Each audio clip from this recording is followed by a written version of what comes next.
था बुद्ध धम्म, वो लुप्त हो गया था कुछ दिनों बाद। लेकिन जब 56 में उन्होंने हमें दीक्षा दी, तब कोई जाके फिर बुद्ध हम लोगों का बुद्ध धम्म पुनर्जीवित हो गया है। तो ये हमारी जिम्मेदारी है कि पूरा भारत हम लोग बौद्धमय करेंगे जी। अभी 5 तारीख को अशोक सम्राट इनकी जयंती है, इसके लिए पूरे भारत के तरफ से इकट्ठा होके हम ये भारत की भूमि, ये सम्राट अशोक की भूमि से हम लोग अशोक सम्राट जी की जयंती हमारे हक के लिए क्या नहीं है, हमें कोई देवी देवता के पास जाना नहीं है, संविधान के पास जाना है। संविधान पढ़ो तो सब कुछ हासिल हो जाएगा। संविधान जागर कीजिए ना। संविधान जागरण राष्ट्रीय ग्रंथ क्या है? संविधान है। तो संविधान के बारे में जागर क्यों नहीं करते जी? क्यों नहीं पढ़ाते? बच्चों को स्कूलों में पढ़ाइए ना, शुरू से पढ़ाइए। इस आंदोलन में आकर के आपको क्या अनुभव हो रहा है कि हम लोग मुक्त महाबोधि बिहार मिल जाएगा हम लोगों को? हाँ, मिलना ही चाहिए। और जब से मिलेगा नहीं तब तरह से आंदोलन जारी रखेंगे? जारी रहेगा।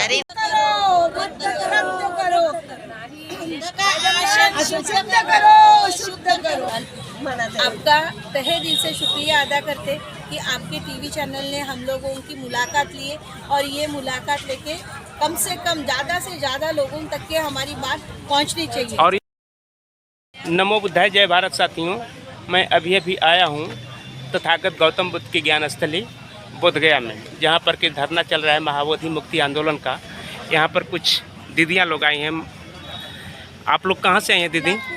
नागपुर से। जी हाँ, 50 लोग आए हैं। हमारे साथ भिक्षुनी संघ भी है, उपासक और उपासिका ये भी। तो आप लोग नागपुर से आए हुए थे, आप ही लोग पर धरना टिका हुआ है।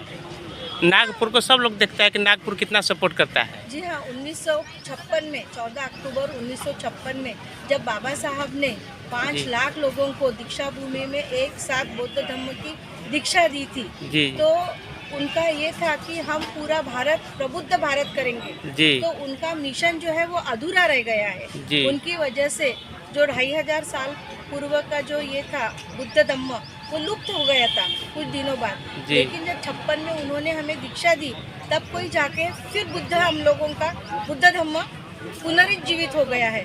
तो ये हमारी जिम्मेदारी है कि पूरा भारत हम लोग बौद्धमय करेंगे जी।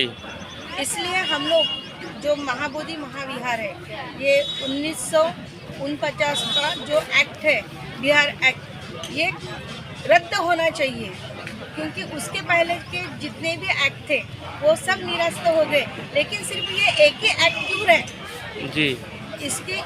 इसीलिए हम लोग ये इनको साथ देने के लिए हम लोग आए हैं नागपुर से, नागपुर की भूमि से।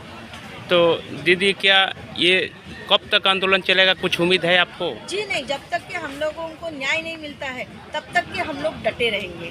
डटे रहेंगी? जी हाँ। जब से न्याय नहीं मिल जाता है? हाँ, हम बारी बारी से आएंगे, बारी बारी से लोगों को भेजेंगे जी। जी हाँ, एक जत्था बना करके भेजिएगा कि ताकि रेगुलर चलता रहे। जी हाँ, जी हाँ। और महिलाओं में जागृति कम है उन लोगों के लिए। नागपुर में तो है, हमारे बिहार में कम है। बिहार में कम है क्योंकि बिहार के लोगों को जो शिक्षा है वो शिक्षा कम दी हुई है। शिक्षा की कमी की वजह से उन लोग घूंघट के बाहर नहीं निकल पा रहे हैं। यदि वो घूंघट के बाहर निकले तो हमारे जैसे भी उन लोग हो सकते हैं, आ सकते हैं। जब हमने कल सुने हैं कि यहाँ पे लोगों को ही नहीं पता कि लोग यहाँ पे धरने पे क्यों बैठे हैं। हमने भी ऑटो में आकर के पूछते हुए चला आया तो लोग बता रहे हैं कि कोई बात नहीं है, ऐसे लोग धरना कर रहा है। तो वही हमें बड़ी खेद की बात लगती है कि यहाँ के लोकल लोगों को पता ही नहीं है ये क्यों लोग यहाँ पे इकट्ठा बाहर से आके बैठे हैं जी। तो ये यहाँ से ये शुरुआत है। तो उसके लिए तो अपने को तो संघर्ष करना पड़ेगा, जागरूक करना पड़ेगा, लोगों को शिक्षित करना पड़ेगा। अभी 5 तारीख को अशोक सम्राट इनकी जयंती है, इसके लिए पूरे भारत के तरफ से इकट्ठा होके हम ये भारत की भूमि, ये सम्राट अशोक की भूमि से हम लोग अशोक सम्राट जी की जयंती संविधान जागर कीजिए ना। संविधान जागरण राष्ट्रीय ग्रंथ क्या है? संविधान है। तो संविधान के बारे में जागर क्यों नहीं करते जी? क्यों नहीं पढ़ाते? बच्चों को स्कूलों में पढ़ाइए ना, शुरू से पढ़ाइए। ये करेंगे। यहाँ पर मनेगा सम्राट? यस। यहाँ पर मनेगा 5 अप्रैल को। और मैं सवाल और लूँगा, जो महिलाएं बाबा साहब को जानती हैं, जी हाँ। लेकिन तो बाबा साहब के विचार पे नहीं चलती हैं। नहीं चलती है, कुछ चलती है जो पढ़ी। हमारे यहाँ नहीं चलती हैं। हाँ, तो पूजा पाठ में लगी रहती है। हाँ, हम तो वही बोले कि वो पूजा पाठ से हट जाए। वो बाबा साहब की 22 प्रतिज्ञा जो दिए है बाबा साहब ने, जी, वो उसका यदि अनुसरण करे, पंचशील का अनुसरण करे, तो अपने आप वो अच्छी होशियार हो जाएंगी। और हमारे जैसे हम तो अकेले अकेले घर से निकल के आए। अपने घर में बाबा साहब की फोटो लगाई हैं, मूर्तियाँ लगाई हैं, फिर भी चले जाते हैं शादी विवाह में, त्योहारों पर, पर्वों पर चली जाती हैं देवी देवता के यहाँ मनाने के। तो उन लोगों के लिए क्या करना चाहती हैं आप? उनको तो हम लोग पहले यहाँ के जो बिहार के भिक्खु जो है, यहाँ के जो लोकल भिक्खु है, उन लोगों का जो धम्म शिक्षा देके उन लोगों को शिक्षित करना चाहिए। उन लोगों को हाँ, बुद्ध की वाणी की जो शिक्षा है वो देके उन्हें प्रशिक्षित करना चाहिए। वो एक दिन में नहीं सुधरेंगे।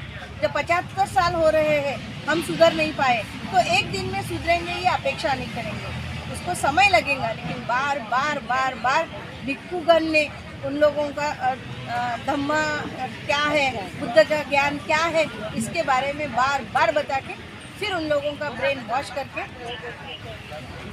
तब कहीं वो सुधरेंगे। और सरकार जो हमारे संविधान बदलने के लिए कर रही है, उस पर क्या बोलना चाहेंगी आप? संविधान तो बदलने नहीं देंगे। नहीं बदलने देंगे? बिल्कुल नहीं। हम जीवित है ना। हाँ, हम बाबा साहब की है ना जी। औलादे। हम जीवित हैं। हम किस काम के हैं? बाबा साहब ने हिंदू कोड बिल लगाए, तभी तो हम शेरनी के जैसे दहाड़ रहे ना। जी। वरना कहाँ हमको ये था। तो बाबा साहब से ज्ञान मिला है आपको? बाबा साहब से क्या नहीं मिला ये पूछिए। हर हक अधिकार मिला बाबा जी साहब हाँ। से। जीने का अधिकार मिला, सभी का अधिकार मिला। वो अधिकार हमें मालूम है। उन्होंने संविधान पढ़ना चाहिए। आर्टिकल 13 क्या है, आर्टिकल 1 क्या है, आर्टिकल 43 क्या है, ये सब यदि जब तक के तुम यहाँ पे बिहार में भागवत गीता ये करते, रामायण ये करते, तो संविधान जाकर क्यों नहीं करते हैं? तो सरकार से क्या मांग करना चाहते हैं कि संविधान हर स्कूलों में पढ़ाई होनी चाहिए संविधान की? बिल्कुल। जब तक के संविधान पढ़ाया नहीं जाएगा हर स्कूल में हर बच्चे को, तब तक कोई भी समाज जागेगा नहीं। जी। तुम्हारे संविधान के ऊपर ही हमारे हक मालूम है और हमारे हक के लिए क्या नहीं है। हमें कोई देवी देवता के पास जाना नहीं है, संविधान के पास जाना है। संविधान पढ़ो तो सब कुछ हासिल हो जाएगा। जिस महिलाओं को पहले पढ़ने का अधिकार नहीं था, जी हाँ, माता सावित्रीबाई फुले ने पहला स्कूल खोल करके महिलाओं को पढ़ने का अधिकार दिलाया। जी हाँ। वो महिलाएं भी सावित्रीबाई फुले को और बाबा साहब को मानने पर तैयार नहीं हैं, तो कैसे समझाया जाए उन लोगों को? अब उनकी बुद्धि का हम ज़्यादा ये नहीं कर सकते हैं। जी। बराबर है। वो पहले ये चीजें उनको पढ़ाना चाहिए, जब जाके उनको पता चलेगा किसी ने क्या किया है। इसीलिए बाबा साहब बोलते थे, ब्राह्मण की सुनिए, ब्राह्मण की महिलाएं हैं, ब्राह्मण घर हमें धोखा दिया है। हाँ, ब्राह्मण घर की जो महिलाएं हैं वो भी संविधान का उल्लंघन करती है और सावित्रीबाई फुले को नहीं समझना चाहती हैं। बराबर है। वो ड्यूटी तो करती है, लेकिन बोलती है कि सरस्वती माँ की उपकार है हमारे को, जो भी मिला सब, जबकि उनको सावित्री माँ से मिला है। जी। उन्हें इस बात का एहसास ही नहीं करना चाहते। तो क्या नाम पड़ता है दीदी आपका? अपना रूढ़ी नहीं। मैं विजयलक्ष्मी मणिरत्न नागपुर से। नागपुर से हैं आप भी? दीदी कहाँ से हैं? तो आप सभी लोग नागपुर से जी हैं? हाँ, ये पूरा टीम नागपुर से। लोग हम लोग नागपुर से आए हैं। नागपुर की जो धरती है वही तो देश को जगा रहा है। बिल्कुल। हाँ, वही हमारे दीक्षा भूमि है। जी। हमने दीक्षा ली है बाबा साहब से। आपका तहे दिल से शुक्रिया अदा करते कि आपके टीवी चैनल ने हम लोगों की मुलाकात लिए, और ये मुलाकात लेके कम से कम ज़्यादा से ज़्यादा लोगों तक के हमारी बात पहुंचनी चाहिए। और ये शुक्रिया मैं देना चाहूँगा आप लोगों को, नागपुर के महाराष्ट्र के भूमि को, कि हमारे चैनल पर बुद्धा ज्ञान टीवी पे जो कमेंट आते हैं, 50% कमेंट महाराष्ट्र से ही आते हैं। इसके लिए आप लोग बधाई के पात्र हैं दीदी। नमो बुद्धाय, जय भीम, जय भारत। साधु साधु साधु। दीदी, इस मुक्ति आंदोलन में आप आई हैं, इतने महिलाओं संघ में हैं, चाची हैं, ये भी बड़ी दीदी हैं, और आपका नाम क्या पड़ता है? शाम तक खाए करेंगे, वीडियो आ जाएगा, मान लीजिए आंचल बहादुर। कहाँ से आई हैं आप? महाराष्ट्र से। इस आंदोलन में आकर के आपको क्या अनुभव हो रहा है कि हम लोग मुक्त महाबोधि बिहार मिल जाएगा हम लोगों को? हाँ, मिलना ही चाहिए। और जब से मिलेगा नहीं तब तरह से आंदोलन जारी रखेंगे। जारी रहेगा। जारी रहेगा। और शुद्ध करो, शुद्ध करो, मुक्त करो, मुक्त करो।